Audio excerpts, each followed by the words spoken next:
Hi everyone. तो हम लोग शुरू करेंगे central board of secondary education का एक रिक्रूटमेंट आया हुआ है। ठीक है, इसके बारे में हम लोग देखते हैं। रिक्रूटमेंट सेल 14/88/2025 का एक रिक्रूटमेंट है, वो 2 तारीख की डेट में आया होता है। ठीक है, हमने कोई दिक्कत नहीं। इसके अंदर बहुत सारा पोस्ट है, ये देखें। Assistant secretary, assistant professor and director, assistant professor and director training, ये सब 10 लेवल पे लेवल 10 और 10, मतलब ग्रुप ए वाला 10 लेवल है, ग्रुप बी वाला 6 लेवल का है, ग्रुप सी वाला है 1। ठीक है, वैकेंसी देख सकते हैं, टोटल 8 गो है, 12 गो, 8 गो, 7 गो, 4 गो, ज़्यादा वैकेंसी नहीं है, लेकिन फिर भी वैकेंसी नया है। ठीक है, PWD कैंडिडेट के लिए वैकेंसी है, कैटेगरी वाइज वैकेंसी, सब में एक एक वैकेंसी है PWD कैंडिडेट। ठीक है, जो भी कैंडिडेट सिलेक्ट होंगे उसको रीजनल ऑफिस में भेजेगा या सब रीजनल ऑफिस में भेजेगा। सब रीजनल ऑफिस में आता है, कल अहमदाबाद, गुड़गांव, गुवाहाटी, यादव, नोएडा, पटना, पंचकुला, प्रयागराज, कोला, ये सब आपका लिस्ट दिया हुआ है, कहाँ कहाँ वो भेजेगा। तो आप अपने साथ के अनुसार देख लीजिए कौन सा फिल करना है। ठीक है, अब रजिस्ट्रेशन का डेट देखेंगे तो लास्ट डेट सबमिशन का है 22/12 के डेट में 11 बज के रात्रि के 11:59 तक वो अप्लाई करना रहेगा। फी का पेमेंट भी 11:59 तक ही होगा 22/12 के डेट में। अब यहाँ पे एक नोट डाला हुआ है, इसमें कह रहा है कि जो भी लास्ट डेट सबमिशन होगा एक्सटेंड कर दिया जाता है, लेकिन जो भी एलिजिबिलिटी है वो कब तक रहेगा, 22/12/2025 तक एलिजिबिलिटी हो जाएगा। एलिजिबिलिटी किसके बेसिस पे, जो रिजर्वेशन का एलिजिबिलिटी ले रहे हैं वो सब SC वाले, ST वाले, OBC नॉन क्रीमिलियर वाले, EWS वाले, PWDL वाले, ESM वाले, एक सर्विसमैन के लिए, वो सब जो भी डॉक्यूमेंट डालेंगे तो उन लोग के जो डॉक्यूमेंट का डेट लास्ट डेट होना चाहिए 22/12, उससे पहले तक सारा डॉक्यूमेंट हो जाना चाहिए। ठीक है, कोई पर्पज़ के लिए लास्ट डेट 22/12/2025 तक ही होगा, उसके बाद ये लोग नहीं लेंगे। ठीक, अब यहाँ पर देखते हैं इसका रिलैक्सेशन एज लिमिट सब में तो वही है। सेंट्रल गवर्नमेंट जॉब में SC ST को 5 साल एक्स्ट्रा मिलता है, OBC नॉन क्रीमी 10 साल, जो अनरिजर्व्ड वुमेन को मिला के PWD कैंडिडेट के लिए, जो OBC PWD के लिए 13 साल, SC ST PWD के लिए 15 साल। एक सर्विसमैन को ग्रुप ए के लिए 5 साल मिलेगा, ग्रुप सी के लिए एक्चुअल जो मिलिट्री सर्विस है उसमें उन लोग को डिडक्ट करके कुछ कर लेंगे। ठीक है, तो एक्चुअली जो देखिए वुमेन के लिए 10 साल होता है, जो डिपार्टमेंटल कैंडिडेट के लिए उन लोगों को ये नहीं है, आराम से रिटायरमेंट एज तक भी आप अप्लाई कर सकते हैं, कोई दिक्कत नहीं है। कुछ रूल निकाला है एग्जामिनेशन के लिए, रिक्रूटमेंट रूल्स देते हैं। मेन चीज़ यही है ग्रुप ए, एक तो बैचलर डिग्री चाहिए रिकॉग्नाइज यूनिवर्सिटी से, एज लिमिट 35 साल। ग्रुप ए वाले जो भी है उसमें 3 टीयर में एग्जाम होगा, Tier 1, Tier 2, Tier 3। इसमें पहला में MCQ बेस्ड होगा, दूसरा में डिस्क्रिप्टिव टाइप्स होगा, उसके बाद इंटरव्यू होगा। इसके अंदर पोस्ट ग्रेजुएट डिग्री चाहिए, प्रोफेसर बनने के लिए पोस्ट ग्रेजुएट डिग्री चाहिए, और असिस्टेंट सेक्रेटरी के लिए बैचलर डिग्री ही चाहिए। पोस्ट ग्रेजुएट के साथ BA MA होना चाहिए, नेट निकलना होना चाहिए, नेट JRF होना चाहिए, doctorate degree recognise university institution होना चाहिए। इसलिए लेकिन 30 साल बताइए, इतना सारा डिग्री लेकिन 30 साल में बताए। Tier 1 के लिए Tier 1, Tier 2, Tier 3 3 को है, इसमें भी MCQ जैसे ग्रुप ए वाला इसमें था उसे वो ये है। अब अकाउंटेंट ऑफिसर की भी आपका ग्रुप ए है। ठीक है, बैचलर डिग्री रिकॉग्नाइज यूनिवर्सिटी से होना चाहिए, जिसके अंदर economics, commerce, accountant, finance, business study होगा, रिकॉग्नाइज यूनिवर्सिटी से। ये सब department, audit service department centre conducted by them, ये सब का होगा। अब पोस्ट ग्रेजुएट अगर कर रहे हो तो फाइनेंस से, बिजनेस स्टडी से, इकोनॉमिक्स से, कॉमर्स से, कॉस्ट अकाउंटिंग से होना चाहिए, कोई भी एक सब्जेक्ट होगा, 2 सब्जेक्ट, या MBA फाइनेंस या चार्टर्ड अकाउंटेंट्स की है। एक्सपीरियंस डिजायरेबल है, कोई जरूरी नहीं कंपलसरी डिजायरेबल, उसको अगर मिल गया इंटरव्यू में तो ज़्यादा 5 नंबर ज़्यादा देके आपको निकाल सकते हैं, बस यही बात है। Experience in the field of accounting, compilation, budget, internal audit, commercial audit, experience in the field of investment, fund management and security के।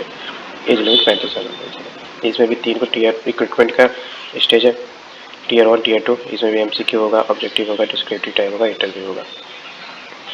अब आते हैं ग्रुप बी वाले पोस्ट में, सुपरिटेंडेंट वाला पोस्ट है, जूनियर ट्रांसलेशन ऑफिस का पोस्ट है। अब नहीं, 2 ही पोस्ट है, एक सुपरिटेंडेंट और जूनियर ट्रांसलेशन, ग्रुप बी वाला पोस्ट है। इसमें बैचलर डिग्री चाहिए, सिर्फ बैचलर डिग्री चाहिए, कंप्यूटर का नॉलेज होना चाहिए, मतलब बहुत ज़्यादा डाटाबेस लिख सकते हैं, जो इंटरनेट का यूज करना चाहना चाहिए। एज लिमिट 30 साल है। इसके अंदर 2 ही बेस पे एग्जाम होगा, Tier 1 और Tier 2, MCQ होगा, और इसमें भी Tier 2 में MCQ और डिस्क्रिप्टिव टाइप से जगह। ठीक है, एंड इसके अलावा आपका टाइपिंग ऐसे 35 वर्ड पर मिनट होना चाहिए, इंग्लिश में 30 वर्ड पर मिनट हिंदी के अंदर होना चाहिए। ठीक है, और उसके बाद जूनियर ट्रांसलेशन ऑफिस के लिए मास्टर डिग्री जरूरी है। मास्टर डिग्री और रिकॉग्नाइज्ड इन इंग्लिश और हिंदी एज कंपल्सरी और elective subject as the medium of the examination degree. Hindi subject होना चाहिए, हिंदी सब्जेक्ट इंग्लिश और हिंदी होना चाहिए, इलेक्टिव सब्जेक्ट भी हो जाएगा, कोई दिक्कत नहीं। हिंदी और इंग्लिश से मास्टर डिग्री ही सब जगह मांग रहा है, मास्टर डिग्री इस पर भी मांगा, master degree as compulsory elective subject, या दोनों में से दोनों होगा, कोई दिक्कत नहीं है। इसके अलावा आपके पास डिप्लोमा सर्टिफिकेट कोर्स होना चाहिए, translation from Hindi to English और इंग्लिश टू हिंदी। 3 साल का एक्सपीरियंस होना चाहिए ट्रांसलेशन वर्क पे, हिंदी टू इंग्लिश और इंग्लिश टू हिंदी के लिए, ठीक है। स्टेट गवर्नमेंट और including government of India undertaking, किसी के अंदर आपको 3 साल का एक्सपीरियंस होना चाहिए, तभी आप इसमें जूनियर ट्रांसलेशन ऑफिसर के अंदर अप्लाई कर सकते हैं। 2 स्टेज में एग्जाम होगा, टीयर 1 और टीयर 2। इसमें जो है MCQ बेस्ड, डिस्क्रिप्टिव टाइप और रिटन में एग्जामिनेशन आते हैं। जूनियर ट्रांसलेशन जो ग्रुप सी का पोस्ट है, ये भी आपका ग्रुप सी का जूनियर असिस्टेंट ग्रुप सी का पोस्ट है। इसमें देखेंगे 12th क्लास होना चाहिए आपका रिकॉग्नाइज यूनिवर्सिटी विद अकाउंटेंसी। आप पढ़े हुए हैं 12th क्लास में, मतलब जो बीकॉम करता है, फाइनेंस करता है, इकोनॉमिक्स करता है, finance, business administration, taxes, accounting as one of the subject, ये सब सब्जेक्ट आपका 12th में होना चाहिए। इसके अलावा आपका 35 वर्ड पर मिनट में इंग्लिश में, और या तो इंग्लिश में स्पीड होना चाहिए 35 वर्ड पर मिनट, या हिंदी में 30 वर्ड पर मिनट हिंदी में होना चाहिए। 27 साल एज होना चाहिए, उससे ज़्यादा नहीं हो सकते आप। बाकी जो रिलैक्सेशन एज मिलता है उसके अनुसार। इसमें 2 एग्जाम है, टीयर 1 और टीयर 2। बात तो वही है भाई, सब जगह डिस्क्रिप्टिव ले ही रहा है, इसमें भी डिस्क्रिप्टिव है, इसमें भी डिस्क्रिप्टिव है। इसके अंदर ये तो टीयर 1 और टीयर 2 तो दोनों सेम ही है, बस इसमें एक इंटरव्यू ऐड कर दिया और कुछ। ये भी है जूनियर ट्रांसलेशन, इसके अंदर भी आप 35 वर्ड पर मिनट होना चाहिए, 30 वर्ड पर मिनट हिंदी के अंदर होना चाहिए। की डिप्रेशन हो गया 9,000, 10,000।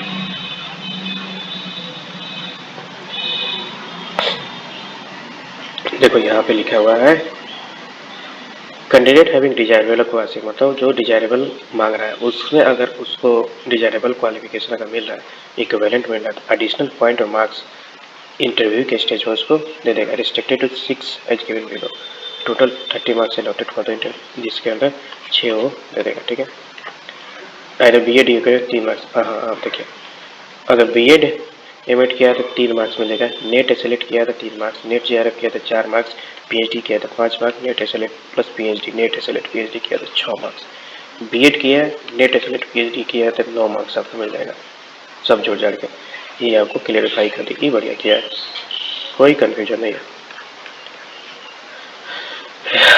जब आप अप्लाई करेंगे तब आपके पास एसेंशियल सब क्वालिफिकेशन होना चाहिए। कैंडिडेट पे final year result final exam not not, कोई जरूरी नहीं है आप अप्लाई करने, आप आराम से फाइनल ईयर पास कीजिए, ठीक है। एग्जामिनेशन फी की बात करें, 2 कंपोनेंट में इन्होंने बांटा, एक एप्लीकेशन फी में, एक प्रोसेसिंग फी में। एप्लीकेशन फी किसके लिए एप्लीकेबल नहीं है? SC ST PWBD, एक सर्विसमैन और औरत के लिए एप्लीकेशन सन फी एप्लीकेबल नहीं है। अब प्रोसेसिंग फी जो एप्लीकेबल है सबके लिए मैंडेटरी है। With the payment application processing तो ऑनलाइन मोड ही अप्लाई कर सकते हैं, आप उसको ले जाकर खाता में नहीं डाल सकते। ग्रुप ए पोस्ट के लिए एप्लीकेशन फी जो SC ST PWD, एक सर्विसमैन वुमेन के लिए एप्लीकेशन फी सबको 0 कर दिया। सिर्फ प्रोसेसिंग फी है आपका 250 फी डाल के पेमेंट कर दिया। अब आते हैं अनरिजर्व कैटेगरी, OBC, EWS, ठीक है, इकोनॉमिक वीकर सेक्शन। इन लोगों को भाई तुम लोगों को तो एप्लीकेशन फी देना होगा। ग्रुप ए पोस्ट के लिए 1500 रुपया, ग्रुप बी पोस्ट के लिए 800 रुपया, ग्रुप सी पोस्ट के लिए 800 रुपया।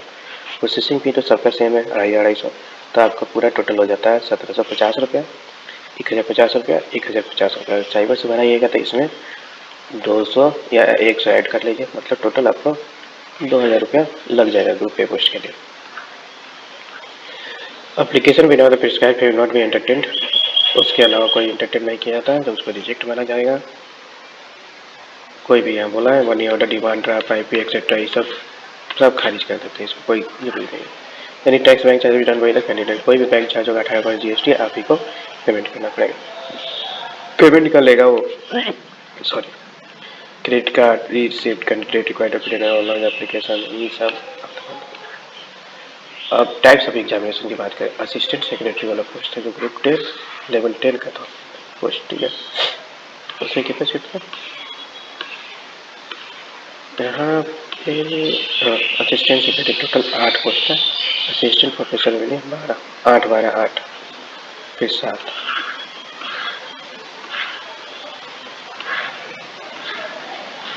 अब एग्जामिनेशन देखते हैं भाई, तगड़ा चीज़ है। इसमें 8 पोस्ट है, असिस्टेंट प्रोफेसर के लिए 12 पोस्ट है, इसमें अकाउंट प्रोफेसर के लिए 8 पोस्ट है, एक और साइकॉट है, सुप्रिटेंडेंट नहीं, देख लीजिएगा। असिस्टेंट सेक्रेटरी का एग्जामिनेशन 2 टीयर में, टीयर 1 टीयर 2 और एक इंटरव्यू था, ठीक है। ये टीयर 1 है जो ऑब्जेक्टिव टाइप एमसीक्यू पूछेगा। इसके टेस्ट को जो बांटा है 6 भाग में बांटा है, पार्ट 1 पार्ट 2। पार्ट 1 में ये लोग करंट अफेयर जनरल नॉलेज पूछेगा 20 क्वेश्चन 3 नंबर का, गुने 3 60 नंबर हो गए सब। अच्छा, सब 3 नंबर का है। उसके बाद जनरल इसमें 20 क्वेश्चन पूछेंगे, अपनी general logical, arithmetic, numerical data और टीआई। अर्थमेटिक पूछेंगे 20 नंबर का, general Hindi comprehension and communication skill 10 number का, 10 क्वेश्चन रहेगा।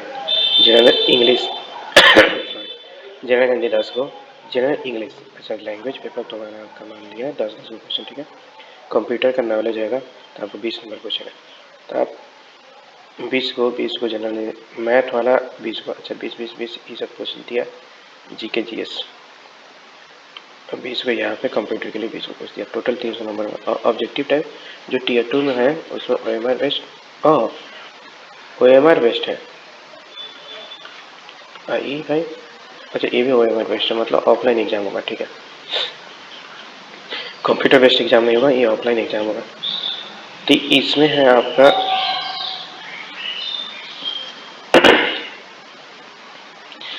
हाँ वही तो दिख रहे थे, हाँ इधर क्या टेस्ट का ड्यूरेशन 2 घंटा 2 आवर्स, 2 घंटा आपको एग्जामिनेशन सेंटर पे बैठ के एग्जाम देना होगा, ठीक है। 100 क्वेश्चन रहेंगे 300 नंबर के। अब इसमें भी है OMR है और डिस्क्रिप्टिव है, इसको लिखना होगा OMR होगा, जिसके अंदर एक ऑब्जेक्टिव टाइप बना दिया है, ये है आपका ऑब्जेक्टिव टाइप। उसके बाद ये है डिस्क्रिप्टिव टाइप, ये है आपका 3 घंटा, टीयर 2 है 3 घंटे का, ठीक है। इसके अंदर 6 को तो था ही, 7 8 को बना दिया। करेंट अफेयर्स 10 क्वेश्चन पूछेगा। अच्छा डिस्क्रिप्टिव टाइप सब में से 4 क्वेश्चन पूछेगा, बस इंग्लिश का 2 क्वेश्चन पूछेगा, मतलब वही लिखवाएगा आपसे, एप्लीकेशन राइटिंग कीजिए छुट्टी के लिए ढिमकाना एम से लिखिए, वो 2 क्वेश्चन तो कंपल्सरी हो जाएगा। करेंट अफेयर्स 10 को पूछेगा, हिस्ट्री और इंडियन हिस्ट्री और कल्चर से 4 को पूछेगा, इंडियन इकोनॉमिक्स से 4 को पूछेगा, ज्योग्राफी से 4 को पूछेगा, साइंस टेक्नोलॉजी 4 को पूछेगा, concept issue and dynamics of the public administration and management ये 8 को पूछेगा, कैसे मैनेजमेंट कर सकते हैं डायनेमिक। भाई आप सेक्रेटरी के पोस्ट में CBSE कैसे मैनेज कीजिएगा उसके बेसिस पे क्वेश्चन पूछेगा। आपके अंदर बहुत सारे आदमी रहेंगे तो आप कैसे मैनेज कीजिएगा। Constitution of Indian polity and governance, constitution पूरा संविधान 8 क्वेश्चन पूछेगा, इंग्लिश लैंग्वेज से 8 क्वेश्चन पूछेगा, जो 3 नंबर का है, सब 3 नंबर का, ठीक है। करेंट अफेयर्स ज़्यादा है, करेंट अफेयर्स में नंबर ऑफ क्वेश्चन ज़्यादा है। टोटल ऑब्जेक्टिव टाइप 50 क्वेश्चन रहेगा 150 नंबर का, इसमें सब्जेक्टिव में 30 क्वेश्चन रहेगा, ये भी 150 नंबर का। इंटरव्यू रहेगा और यहाँ पे 50 नंबर का आपका इंटरव्यू रहेगा।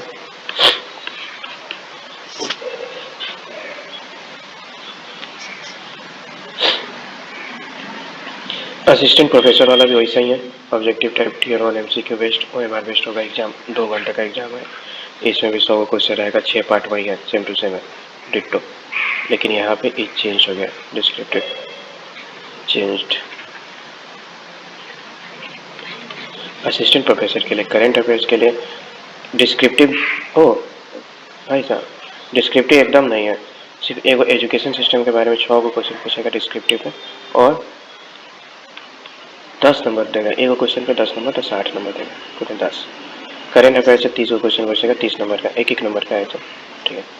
General studies 30 question, quantitative reasoning के लिए 20 question, NEP national education policy national curriculum framework के लिए 30 क्वेश्चन, एजुकेशन सिस्टम से 1 क्वेश्चन नहीं पूछेगा, एक डायरेक्ट डिस्क्रिप्टिव पूछेगा 6 क्वेश्चन 60 नंबर, ये 3 घंटे का होगा। Performance in tier 2 and interview का मार्क्स ऐड करेगा, ठीक है, ये सब जगह। अब अकाउंट ऑफिसर में दो ही टाइप का है, टीयर 1 और टीयर 2 और इंटरव्यू। ये भी आपका ग्रुप ए वाला ऑफिसर जॉब है, इसमें 2 घंटा टाइमिंग वही है। इसमें पार्ट है current affair, general knowledge, mathematics, general Hindi, English, knowledge of computers. Tier 1 इसमें भी सेम है, टीयर 1 इसका भी सेम है, इसका भी सेम है, टीयर 1 इसका भी सेम है, मतलब टीयर 1 सबका सेम ही है, अकाउंट ऑफिसर का भी सेम है। अब टीयर 2 बात करते हैं, किसके लिए? अकाउंट ऑफिसर के लिए। इसके अंदर आपका 4 पार्ट है, वहीं आपका सब्जेक्ट से पूछे कॉमर्स, बिजनेस स्टडी, टैक्सेशन क्या है, फाइनेंशियल क्या है, बैंकिंग, जनरल से उसे current affairs, politics, scientific, technology, technological हो गया, इंडियन हिस्ट्री हो गया, geography, world, India, current economics, ये पूछेगा। एक constitution of India, political, ethics, integrity. भाई तुम लोग का तो बहुत ज़्यादा हार्ड है पेपर 2। 20 को क्वेश्चन पूछेगा ऑब्जेक्टिव टाइम में, 8 को क्वेश्चन पूछेगा इसमें पार्ट 1 में, डिस्क्रिप्टिव 15 क्वेश्चन, 8 मतलब जो डिस्क्रिप्टिव है इस समय 8 क्वेश्चन पूछेगा। यहाँ पे नंबर ऑफ क्वेश्चन देख लेते हैं। पार्ट 1 में 20 को, पार्ट 2 में 15 को, अच्छा 3 गुना नंबर, एक क्वेश्चन 3 नंबर का, एक क्वेश्चन 3 नंबर का। ऐसे राइटिंग कराएगा, ऐसे राइटिंग हिंदी या इंग्लिश में कर सकते हैं, 2 गुनेगा 26 क्वेश्चन 25, 8 का 24, 150 नंबर का होगा। अच्छा एक क्वेश्चन 5 नंबर का एक और आएगा, 5 नंबर का एक और आएगा। टीयर 2 इंटरव्यू में सुपरिटेंडेंट के पोस्ट करेंगे, जिसके अंदर 2 ही टीयर वही एग्जामिनेशन था, ठीक। Superintendent and junior translation, junior accountant and junior assistant. Superintendent, ठीक है, based on the mark scored in the tier 1 candidate in the ratio 1:10 के रेशियो में निकालेगा, मतलब 8 को सीट है, पूरे 10 80 कैंडिडेट टीयर 2 के लिए अप्लाई कर सकते हैं, 7 को अगर 70 को, और जैसे 3 को ओबीसी के लिए है तो 10 गुना, मतलब 30 को ओबीसी के लिए आएंगे। Qualified shall be called for the skill test qualifying nature. Candidate training on is shall be allowed to the tier 2 में आपको देगा on the basis of the performance tier 2 candidate will be called for the skill test। अच्छा tier 2 जब qualify कर दीजिएगा तो आपको computer typing वाला बुलाएगा, नहीं भाई बोला तो है कंप्यूटर टाइप करेंगे, 1:5 के रेशियो में बुलाएगा। टीयर 1 देखते हैं, सेम टू सेम है, इसमें भी 100 क्वेश्चन 300 नंबर वही है। कम्युनिकेशन, हिंदी जनरल कम्युनिकेशन क्या है, basic knowledge of computer. Tier 2 में देखिए इसमें 8 पार्ट है, जो हम लोग असिस्टेंट वाला पोस्ट में सेक्रेटरी असिस्टेंट सेक्रेटरी के पोस्ट में जो भी कहते हैं वहीं पे डिस्क्रिप्टिव रिटन एग्जाम से 4 क्वेश्चन, टोटल 30 को 150 नंबर, 50 क्वेश्चन 150, वही सेम टू सेम है। Constitution India, concept issue, administration, science, technology, Indian economic, current affairs. अब जूनियर ट्रांसलेशन की बात करें तो ओएमआर बेस्ड एग्जामिनेशन होगा ये, इसके अंदर 6 पार्ट है, मतलब टीयर 1 सबका ऑलमोस्ट सेम ही है। A lot of examination descriptive test 1:5 के रेशियो में बुलाएगा, इसके अंदर टीयर 2 एग्जामिनेशन के अंदर अलग है, टीयर 2 चेंज है इसमें भी। डिस्क्रिप्टिव है आपका पार्ट 1 के लिए 6 को, पार्ट 2 रीजनिंग के लिए कोई डिस्क्रिप्टिव नहीं है भाई, एक खत्म है। पार्ट 3 में आपका 24 क्वेश्चन पूछेगा, 24 गुने 5, एक क्वेश्चन 5 नंबर का होगा। History of Hindi and English literature development, popular Hindi English novel, play, story, ये सब आपके बारे में पूछेगा, लिखवाएगा। जनरल नॉलेज, करेंट अफेयर्स, ये सब के बारे में आपको लिखवाएगा। अब यहाँ पे आते हैं skill test, qualifying junior accountant के लिए स्किल टेस्ट बुलाएगा, टीयर 2 कैंडिडेट पास कर दीजिएगा तब आपको 1:5 के रेशियो बुलाएगा। इसमें भी टीयर 1 सेम ही है, 100 क्वेश्चन 300 नंबर वही है। हिंदी इंग्लिश का कम्युनिकेशन स्किल, कंप्यूटर की जानकारी होना चाहिए। रिटन एग्जामिनेशन डिस्क्रिप्टिव 2 में ओएमआर बेस्ड होगा, इसके अंदर आपका इतना ही है। जूनियर अकाउंटेंट यहाँ आपका डिस्क्रिप्टिव में 5 क्वेश्चन पूछेगा, general knowledge, current affair, general awareness के बारे में, रीजनिंग एंड मैथ में एबिलिटी के लिए 5 ऑब्जेक्टिव में 10 को 5 में 20 क्वेश्चन पूछेगा भाई तुम्हारे सब्जेक्ट से। अकाउंटिंग सिस्टम क्या है, बजट क्या है, अकाउंटिंग फाइनेंशियल अकाउंटिंग क्या है, लिमिटेशन और फाइनेंशियल अकाउंटिंग क्या है, बेसिक कंसेप्ट एंड कन्वेंशन क्या है, रिकॉन्साइलेशन क्या है, जर्नल लेजर क्या होता है, ट्रायल बैलेंस क्या होता है, रेक्टिफिकेशन क्या होता है, revenue expenditure, non profit marking organisation, account receipts, payment income, bill exchange of the wheels of exchange, self balancing ledger, इस लेवल से पूछेगा। इसके अंदर 15 क्वेश्चन आपका डिस्क्रिप्टिव भी पूछेगा, 15, 25, 75, 5 नंबर का क्वेश्चन आएगा। अब आते हैं जूनियर असिस्टेंट के पोस्ट पे। इसमें भी टीयर 1 टीयर 2 होगा, इसमें भी स्किल टेस्ट के लिए बुलाएगा। टीयर 1 तो सब जगह सेम ही है, कंप्यूटर पूछेगा, स्किल सवाल 10 नंबर 100 क्वेश्चन पूछेगा। डिस्क्रिप्टिव रिटन एग्जामिनेशन होता है, ऐसे राइटिंग आपका यहाँ से आपका ज़्यादा नहीं पूछ रहा है। जूनियर असिस्टेंट के लिए ऐसे राइटिंग कराएगा, एक क्वेश्चन 50 नंबर का। एप्लीकेशन लेटर राइटिंग 150 वर्ड में, 150-200 वर्ड 50 नंबर का। प्रिसाइज राइटिंग इंग्लिश वाले सिर्फ इंग्लिश में ही आप लिख सकते हैं, नो अदर लैंग्वेज, 2 रहेगा 25-25 नंबर का। Based on the similarity in levels across various posts, certain posts have been grouped once together for the purpose of conducting the Tier 1 examination. अच्छा Tier 1 examination एक साथ कराएगा। Particular content applied to multiple posts shall be appearing in the single test in the Tier 1 batch में। अच्छा multiple post आप apply कर सकते हैं Tier 1 में। Post code 0125 to 525 shall be appear for the single test 1. Similarly content post code R2 will be appear for the single post. ये 825 और 925 को एक बार बुलाएगा। डिस्टेंस लेवल पोस्ट को 6 will have separate tier 1 test. 625 के लिए अलग एक टेस्ट लगा देंगे, टीयर 1 के लिए 625 कौन सा सबसे पहले 6 अच्छा सुपरिटेंडेंट लेवल वाला ए वाला अगर भर रहा है तो उसके लिए टीयर 1 एग्जाम अलग आपको देना पड़ेगा। बाकी के लिए वो आप ऐड कर दिया, ठीक है। देखते हैं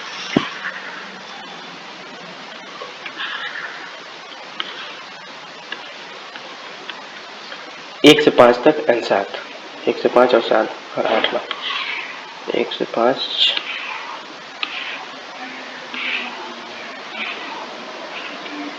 यहाँ से अगर इसमें 1 से 5 और 7 वाला टीयर 1 सेम होगा, इसका टीयर 1 इंटीग्रेशन और 8-9 इसका टीयर 1 सेम होगा, एक ही डेट पे आपको करा लेगा, ठीक है। तो आप देख लीजिए सब किसको फिल करना है।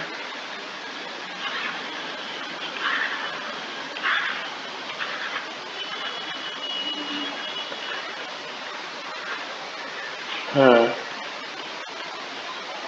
कंटेंट में सबमिट सेपरेट एप्लीकेशन, आओ भाई अलग अलग अप्लाई कीजिएगा तो आपको अलग अलग पैसा देना पड़ेगा। वो वाले दिन इसको अपने सिंगल टेस्ट वन करने का select all the relevant post, ठीक है। Grouping bunching method does not apply to tier 2 exams except the post of the assistant professor assistant director. Group किसको अप्लाई नहीं कर सकता, किसी सिर्फ एक्सेप्ट किसको छोड़ के, असिस्टेंट प्रोफेसर असिस्टेंट डायरेक्टर की 2 और 4 training and skill education under the, ठीक है। फॉर द पोस्ट कोड 2 से 4 single tier 2 test will be conducted at the level of syllabus remain tier 2। 2 से 4 तक जो भी है उसको टीयर 2 एक ही बार में कंडक्ट हो रिजेक्टेड अगेंस्ट एडवर्टाइजमेंट इस समय मल्टीपल लेकर में नॉट इंक्लूडेड फॉर टीआर की 2026। अच्छा टीआर की 2026 में भी एक वैकेंसी निकालना है, कहाँ रहा है डालेगा तब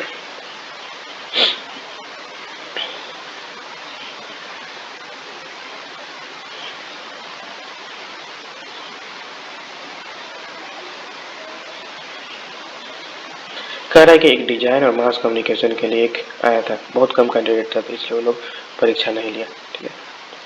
अपकमिंग टीआर की 2026 के लिए जो एक वैकेंसी आएगा उसमें वो लोग को इंक्लूड कर देंगे। ऐसे वो लोग कह रहा है मीडियम एग्जाम में से हिंदी और इंग्लिश के लिए होता है, except for Hindi English comprehension. Accepted level of knowledge for exam assistant secretary के लिए ग्रेजुएशन तक आपका जानकारी, टीयर 2 भी ग्रेजुएशन के लिए होना चाहिए, यही सब देख लीजिए। ग्रेजुएशन टीयर 2 पोस्ट ग्रेजुएशन होना चाहिए, अकाउंट ऑफिसर ग्रेजुएशन इस लेवल तक आपको जानकारी होना चाहिए, ठीक है। कैटेगरी शॉर्ट लिस्टिंग वही है,